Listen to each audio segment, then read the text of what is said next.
السلام عليكم ورحمه الله تعالى وبركاته. متتبعين ديالي العزاز، كنتمنى من هذا الفيديو ديالي يلقاكم في احسن الاحوال واحسن الظروف نتوما وليداتكم وعائلتكم. واليوم السبت، البارح الجمعه ما درناش الطعام، واليوم درنا الصفه بالشعريه.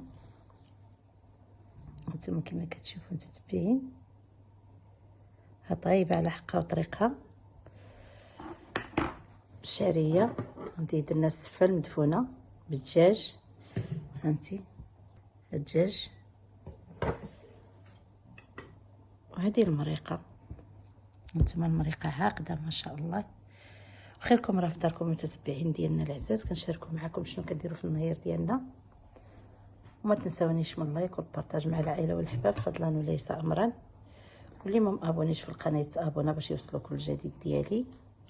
والسلام عليكم، الى فيديو مقبل ان شاء الله. هانتوما متتبعين العزاز، يعني راني زدت لاصوص. هانتوما ما شاء الله، هانتوما راه كاين الدجاج من التحت، هانتوما متتبعين جايه بنينه. وراكم عارفين الانسان كيغير، مره كيدير الدواز، مره الطعام، مره كيدير القطنيه، مره كل مره وكيفاش. وبخصوص هذا البرد القطنيه خوتي اللي كتحلى